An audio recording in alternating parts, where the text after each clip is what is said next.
예, 안녕하십니까. 오늘도 교과 공부 영상으로 돌아왔습니다. 오늘 교과의 제목은 생명의 근원입니다. 오늘 교과를 공부하시는 모든 분들이 이 영상을 통해서 많은 유익을 얻고 그 얻은 것을 주변 교회와 이웃들과 가족들에게 나누게 되시는 시간이 되기를 간절히 바랍니다. 저희는 지금 주제로 살펴보는 요한복음 그 9번째 시간을 공부하고 있습니다. 이렇게 저희가 지난 날들에 공부했던 교과의 제목을 보시니 어떤 내용을 공부했는지 어렴풋이 기억이 나시죠?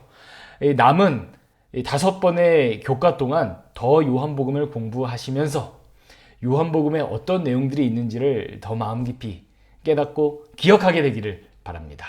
먼저 서론을 살펴보도록 하시겠습니다. 서론은 이 예수님의 말씀을 언급하며 시작합니다. 예수님께서 이렇게 말씀하셨습니다.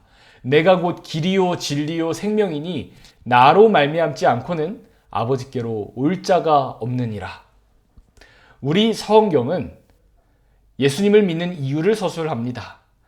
이것은 언뜻 좀 특이한 일입니다. 왜 그런지 아십니까? 세상의 많은 종교가 사실 그들의 종교를 믿는 이유를 가르쳐주지 않습니다. 그냥 단순히 그들의 신이 신이기 때문에 경배하라고 하죠. 우리가 어렸을 때 많이 봤던 그리스 로마 신화도 그렇고요. 어떤 힌두교나 다른 종교들도 그들의 신을 섬긴다고 해서 어떤 유익이 오거나 그런 것이 아닙니다. 그런데 우리 종교는, 우리 기독교는 이렇게 얘기합니다. 우리가 예수님을 믿는 이유는 생명 때문이라는 것입니다. 예수님이 바로 생명의 근원이시고요.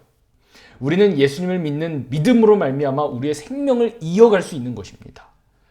이것이 바로 성경이 얘기하는 영생입니다. 그런데 여러분, 이런 생각해 보신 적 없으십니까? 영생을 얻는다는 것이 어떤 의미가 있을까요? 성경에서 말하는 영생이 단순히 우리가 죽지 않고 오랫동안 영원히 사는 것을 의미하는 것일까요? 그러면 어떤 분들은 이렇게 얘기할지도 모르겠습니다. 우리가 왜 영생을 얻어야 합니까?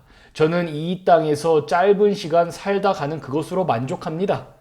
이렇게 얘기할 사람도 있지 않겠습니까? 오늘 우리 교과는 이것에 대한 대답을 우리에게 줄 것입니다. 영생을 얻는다는 것이 어떤 의미일까요? 그리고 우리는 왜 영생을 얻어야 할까요? 오늘의 교과를 통해서 이 질문에 대한 답을 얻게 되기를 바랍니다. 일월 소지입니다. 일월 소지의 제목은 그 안에 생명이 있었으니입니다. 이 요한은 예수님을 가리켜 이렇게 설명했습니다.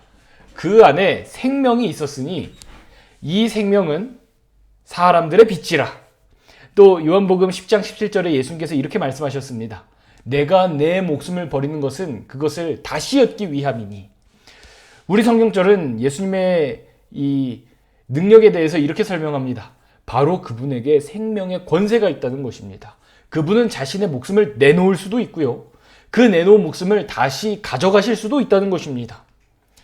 이것은 우리 인간은 이해할 수가 없죠. 왜냐하면 우리 사람은 한번 목숨을 내놓으면 그것을 다시 얻을 방법이 없습니다.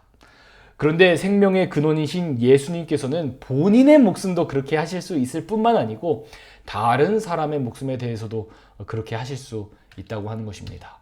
그래서 예수님은 우리에게 이렇게 약속하셨습니다. 그를 믿는 자마다 영생을 얻게 하려 하심이니. 아들을 믿는 자에게 영생이 있고 우리는 예수님을 믿을 때 그 예수님의 권세를 체험할 수가 있습니다. 누구든지 예수님을 믿는 사람은 생명을 주고 취하시는 그 예수님의 능력을 체험하게 되는 것입니다. 그래서 예수님의 이 약속, 믿는 자에게는 영생이 있다라고 하는 이 말씀이 우리에게 귀중한 약속이 되는 것입니다. 그런데 그것이 어떻게 가능할까요? 우리 요한복음 1장 29절에 요한은 예수님을 가리켜 세상 죄를 지고 가는 어린 양이라고 이렇게 묘사합니다. 요한은 구약 성경에 나오는 제사 제도와 또 구약 성경에 나오는 메시아 예언을 하나로 융합한 것이죠. 그것이 하나였다고 본 것입니다. 이것이 얼마나 획기적인 생각이었는지는 우리가 이전 교과에서 이미 알아본 바가 있습니다. 예수님께서도 그분을 뭐라고 말씀하셨냐면 모세가 광야에서 뱀을 든 것 같이 그리고 그 뱀 놋대를 쳐다보는 사람은 누구든지 병에 고침을 받았던 것처럼 인자도 그렇게 달려야 하리라 이렇게 말씀하셨습니다. 예수님이 이 땅에 오신 이유가 우리에게 영생을 주시기 위함이었습니다. 예수님은 이 땅에 구약 성경에 예언된 어린 양으로 그리고 모세가 든 뱀으로 이 땅에 오셨고요. 그 예수님의 십자가 사역이 바로 레위기의 제사를 우리에게 상징해 주는 것입니다. 레위기의 제사를 우리가 왜 드렸죠? 우리가 죄를 지으면 성전으로 가서 양을 잡고 그 피로 말미암아 우리가 죄 용서함을 받았습니다. 이것이 하나님께서 인간에게 죄를 용서받는 방법을 가르쳐 주신 것이고요. 그것이 먼 미래에 올 예수님의 사역을 우리에게 예표해 주었던 것입니다. 그런데 이 예수님 시대에 살았던 많은 유대인들은 이것을 이해하지 못한 것이었습니다. 그들은 그냥 단순히 제사를 지내면 그것으로 그들의 죄가 용서받는다고 생각한 것입니다. 그것으로 그들이 구원받을 수 있다고 생각한 것입니다. 그럼 그들은 이 메시아 예언에 대해서 어떻게 생각했을까요? 메시아가 오는 이유를 바로 그들의 구원과 연관짓지 못했던 것입니다. 그냥 메시아는 우리를 로마의 압제로부터 해방시켜줄 전쟁 영웅이라고 생각했던 것입니다. 그래서 예수님께서 많은 사람들의 매맞고 십자가에 달려 돌아가는 모습을 봤을 때에 유대인들이 예수님을 받아들일 수 없었던 것이죠. 예수님의 사역은 우리를 이 어떤 다른 국가로부터 구원해주는 사역이 아니었고요. 레위기의 제사로서 우리를 죄로부터 구원해주는 사역이었습니다. 죄로부터 구원해준다는 게 무슨 말일까요? 우리를 죽음으로부터 구원해주는 사역이었다는 말입니다. 이것이 이미 다니엘서에 아주 명명백히 적혀 있습니다. 다니엘이 이렇게 얘기하죠. 너의 백성과 거룩한 성을 위하여 이른 일에 70주, 그것이 우리가 뭐죠? 우리는 잘 알고 있습니다. 490년으로 정하였나니 그때에 어떻게 된다고요? 메시아가 와서 허물이 그치며 죄가 끝나며 죄악이 용서되며, 이 죄가 끝나고 죄악이 용서되는 것은 무엇으로 가능하죠? 제사로 가능했던 것입니다. 그런데 다니엘은 그 제사가 바로 예수님의 십자가야, 이미 우리에게 이렇게 예언을 해줬던 것입니다. 그래서 신약 성경의 기자들이, 그리고 예수님의 제자들이 예수님의 십자가 사건을 제사 제도와 연결 지을 수 있었던 것입니다. 예수님께서 이 땅에 오셨던 것이 단순히 어떤 로마나 어떤 국가로부터의 해방이 아니고 우리를 죄로부터의 해방, 죄악으로부터의 용서를 위해서 예수님께서 이 땅에 오셨다는 것입니다.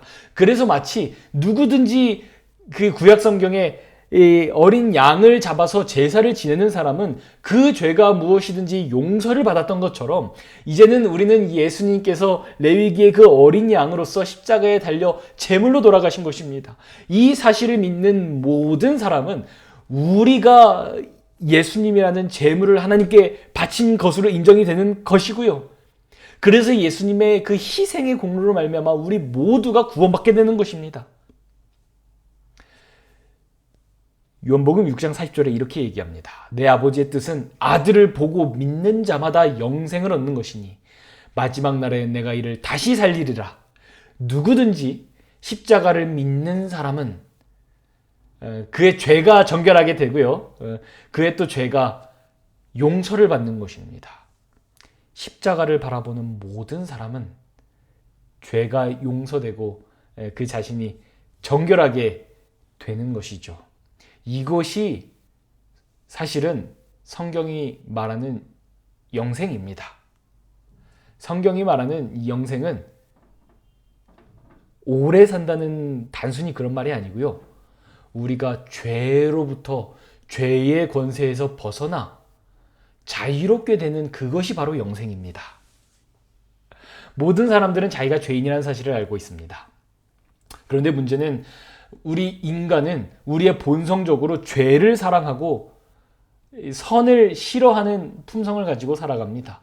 그래서 남을 돕기 위해서 내 지갑을 열고 돈을 줄 때는 조금 마음속에 걸림이 있는 게 사실이죠.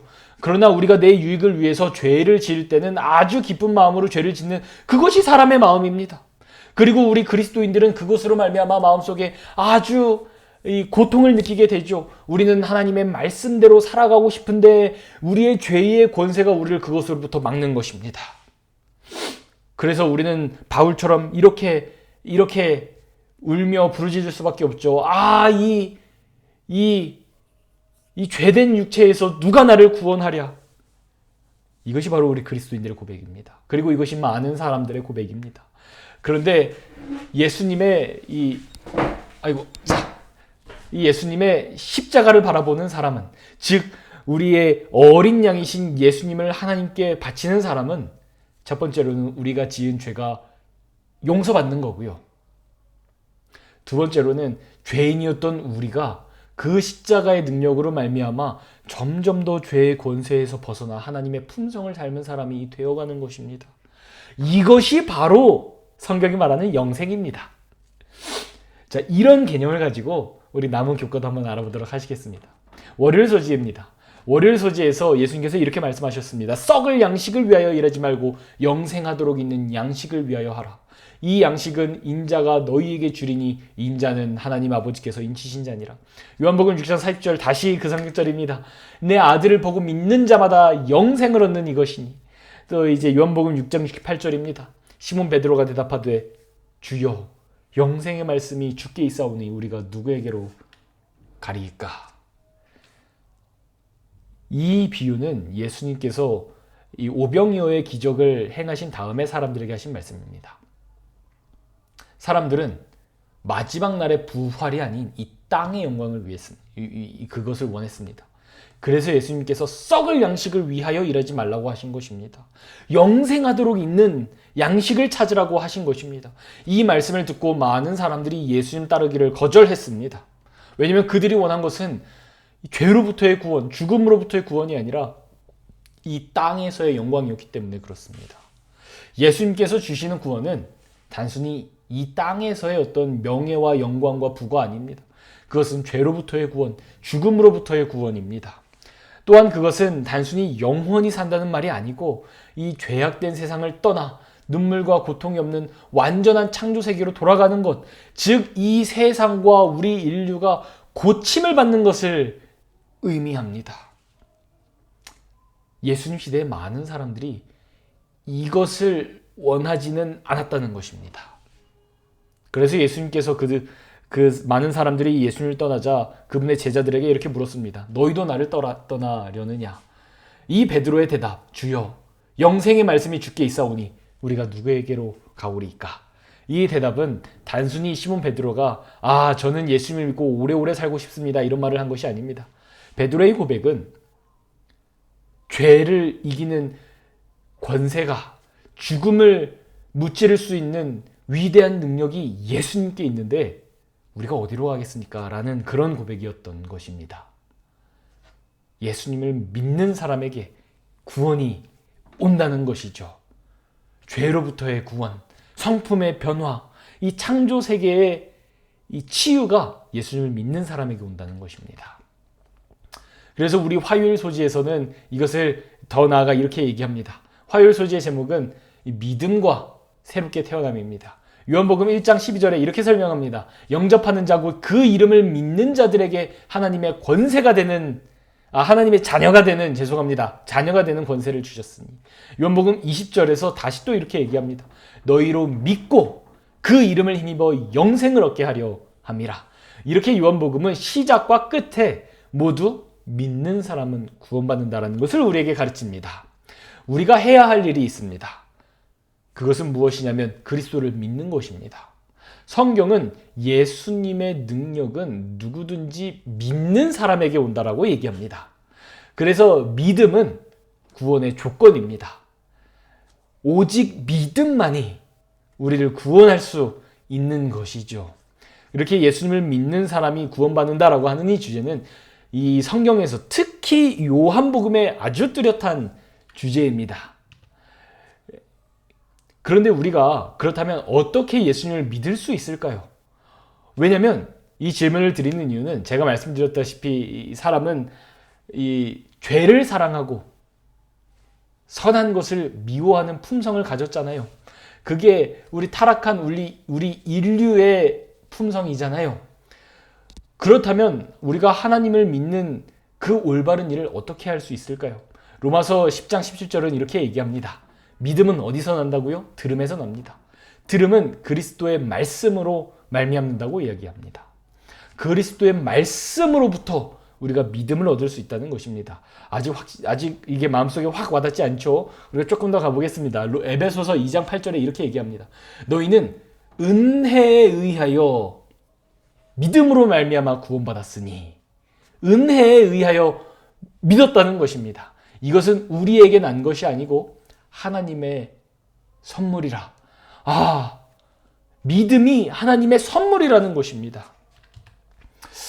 여러분, 우리는 어떻게 예수님을 믿을 수 있을까요? 우리가 예수님을 믿는 그 믿음조차 하나님의 선물인 것입니다. 하나님께서 우리로 하여금, 죄된 인간으로 하여금 죄를 떠나 하나님을 바라보도록 만들어주신 것입니다. 그래서 이 믿음이 하나님의 선물이었던 것입니다. 우리가 믿는 것마저도 우리 인류의 힘으로는 할 수가 없었던 것입니다. 그렇다면 거꾸로 얘기하면 이것은 무엇일까요? 예수님을 믿기를 거절하는 것은 하늘의 음성을 거부한 것입니다. 하나님의 계시를 거부한 것입니다. 이것이 작은 죄일까요? 그렇지 않다는 것입니다. 그래서 우리 정로의 계단에서 엘렌 화이트께서도 이렇게 말씀하셨습니다. 진정한 회개를 하게 하는 것은 그리스도께로부터 나오는 은덕이다. 그리스도의 신, 즉 성령 하나님이 우리의 양심을 깨우쳐 주시지 않으면 뭘 할 수 없다고요? 우리는 회개할 수 없다. 회개에는 성령 하나님의 도우심이 필요하다는 것입니다. 우리는 절대로 우리 스스로의 힘으로 선을 행할 수 없다는 것입니다. 우리 죄된 인간은 오직 하나님의 은혜, 하나님의 선물, 곧 성령 하나님을 통해서만 하나님을 인지하고 그분께 우리의 죄를 내려놓을 수 있다고 하는 것입니다. 죄의 권세는 사람이 이길 수 있는 것이 아니고 오직 하늘의 힘을 빌려와야만 이길 수 있는 것입니다. 그리고 십자가는 우리에게 이 힘을 제공한다는 것입니다. 다시 말씀드립니다. 우리가 어린 양이신 예수 그리스도를 하나님 앞에 제물로 바쳤을 때, 그리고 그것을 우리가 마음으로 믿을 때 하나님께서는 우리의 죄를 용서하여 주시고 죄인인 우리를 정결케 하여 주시는 것입니다. 이것이 레위기에 아주 분명히 적혀 있습니다. 그리고 다니엘이 분명히 우리에게 그렇게 예언했습니다. 그리고 이것이 또한 예수님께서 우리에게 하신 말씀입니다. 이것이 영생입니다. 십자가를 바라볼 때 그 십자가의 힘으로 말미암아 우리가 죄를 깨닫고 고백하고 용서받고 극복하는 힘을 얻을 수 있는 것입니다. 이때 우리가 비로소 하나님의 품성을 닮아가는 것이죠. 그래서 우리를 하나님의 자녀로 만들어주는 것은 율법이 아니고 믿음이며, 그 믿음조차 바로 하나님의 선물로 성령 하나님의 도움으로 얻을 수 있다는 것입니다. 그렇다면 이것을 거절한 사람들도 있을까요? 예, 이것을 거절한 사람들이 있습니다. 요한복음 1장 10절 11절에 이렇게 얘기합니다. 예수님께서 세상에 계셨고 세상이 그로 말미암아 지은 바 되었는데 세상이 예수님을 알지 못하였고 자기 백성이 예수님을 영접하지 않았다는 것입니다. 이 얘기는 구약 성경의 편만한 이야기입니다. 민수기 13장에 하나님께서 이 12정탐꾼을 가나안 땅을 정탐하도록 보내셨습니다. 그런데 그들이 와서 하는 말은 이것이었습니다. 그 땅의 거주민은 강하고 성읍은 견고하고 클 뿐 아니라 거기서 안악 자손을 보았으며, 안악 자손이란 말은 아주 힘이 센 사람들이라는 말입니다. 이스라엘 사람들에게 있어서 가나안을 이기는 것은 불가능해 보였습니다. 그런데 이는 여러분 사실이었습니다. 이스라엘 자손들은 어떤 제대로 된 군사 조직도 없고요, 무기도 없고요, 훈련을 받은 적도 없습니다. 그들의 힘으로는 가나안 국가를 이기는 것이 불가능에 가까웠습니다. 그런데 그들은 자기들은 할 수 없지만 생명의 힘이 있는 하나님께서는 그것이 가능하다는 그 진리를 잊어버린 것입니다. 그래서 하나님 앞에 이렇게 얘기한 것이죠. 우리는 할 수 없습니다. 그러니까 포기해 버립시다. 이렇게 얘기하는 것입니다. 성경은 우리에게 이 태도는 아주 잘못된 태도라고 이야기합니다. 우리는 할 수 없습니다는 맞습니다. 그러나 우리가 해야 될 그 다음의 고백은 그러므로 우리는 하나님의 힘을 의지합니다. 이것이 우리의 다음 고백이 되어야 하는 것입니다. 사람들은 본인의 기준으로 하나님을 판단합니다. 본인이 할 수 없는 것은 다른 사람도 할 수 없다고 판단을 하고요. 본인이 할 수 없는 것은 하나님께서도 할 수 없다고 판단하는 경향이 있습니다. 사람들은 본인의 지식으로 하나님을 이해할 수 없기 때문에 하나님께서는 그것을 어떻게 할 수 있느냐? 어떻게 죽은 자를 살리고 영생을 주는 그 능력이 어떻게 가능하느냐? 이해하지 못하기 때문에 하나님을 거절하는 것이죠. 이것은 하나님의 음성을 거절한 것입니다. 하나님께서는 인류에게 하나님을 믿는 그 구원의 빛을 주시지만 자유의지도 함께 주셨기 때문에 사람이 하나님의 음성을 거절할 때 그 사람을 강제적으로 변화시켜서 하나님의 자손으로 만들어주지 않으신다는 것입니다. 이는 참 안타까운 일이죠. 우리는 하나님께서 강제로라도 어떤 사람이 하나님을 믿도록 해주시기를 원합니다. 그런데 하나님께서는 그것은 의미가 없다는 것을 아시는 것입니다. 하나님은 음성을 주시지만 그것을 받아들이지 않고는 오직 그 사람에게 달려있다는 것입니다. 그래서 하나님께서 뭐라고 말씀하셨을까요? 예수님을 믿는 사람에게 구원이 있는 것처럼 독생자의 이름을 믿지 아니함으로 심판을 받는다. 이렇게 말씀하신 것입니다. 예수님의 이름을 거절하는 것은 하늘에서 내려온 하늘의 능력과 계시를 거부한 것이기 때문에 그렇습니다. 어떤 사람들은 이렇게 얘기할지도 모르겠습니다. 아니, 예수님을 믿지 않으면 처벌한다니? 그것은 너무 잔인한 것 아닌가? 어떻게 사랑의 하나님께서 인류에게 죽음을 주실 수 있다는 말인가? 여러분, 이것은 굉장한 오해입니다. 예수님을 믿지 않아서 처벌받는 것이 아닙니다. 성경이 뭐라고 얘기하죠? 독생자의 이름을 믿지 아니함으로 벌써 심판을 받은 것이라고 이야기합니다. 요한복음 5장 24절입니다. 믿는 자는 영생을 얻었지만 믿는 자는 영생을 얻었고 이 심판에 이르지 아니하나니 어디서 어디로 옮겨졌다고요? 사망에서 생명으로 옮겨진 것입니다. 요한복음 8장 24절입니다. 너희가 만일 내가 그인 줄 믿지 아니하면 너희 죄 가운데서 죽으리라. 인류는요, 원래 생명이 있는데 예수님께서 그 생명을 가져가시는 게 아니고요. 원래 죽어야 하는 인류가 예수님의 은혜로 말미암아 영생을 얻는 것입니다. 그러니까 말하자면 예수님께서 죽음을 주시는 게 아니고요. 예수님께서는 그냥 생명을 주시는 것이죠. 환자는 의사를 믿고 자신의 몸을 의사에게 의탁하지 않으면 결국엔 자신의 병 때문에 목숨을 잃고 맙니다. 그것처럼 예수님을 믿고 그분에게 우리의 생애와 우리의 육체와 우리의 마음을 바치면 우리는 고침을 받는 것입니다. 그렇지 않으면 우리 마음속에 있는 죄의 권세가, 죽음의 권세가 우리를 죽도록 한다는 것이죠. 다시 한번 우리는 예수님께서 우리를 강제로라도 우리의 마음을 변화시켜 주시고 인류를 구원해 주시기를 원합니다. 죽어가는 저 죄인을 강제로라도 잡아다가 그리스도인으로 이렇게 해주시기를 원하죠. 그럼 얼마나 좋겠습니까? 그런데 예수님께서는 그것이 의미가 없다는 사실을 아십니다. 그런 순종이 아닌 것입니다. 우리에게는 자유의지가 있기 때문에 의사이신 예수 그리스도께 우리의 몸을 맡길지 맡기지 않을지를 선택할 수가 있다는 것입니다. 그렇다면 예수님께서 그분을 거절하는 사람들을 볼 때 얼마나 마음이 아프실까요? 죄에서 죽어가기를 결정한 사람들을 볼 때 이 죄를 고칠 수 있는 능력을 가진 예수님께서는 얼마나 속이 타실까요? 그럼에도 예수님께서는 우리를 강제하지 않으신다는 것입니다.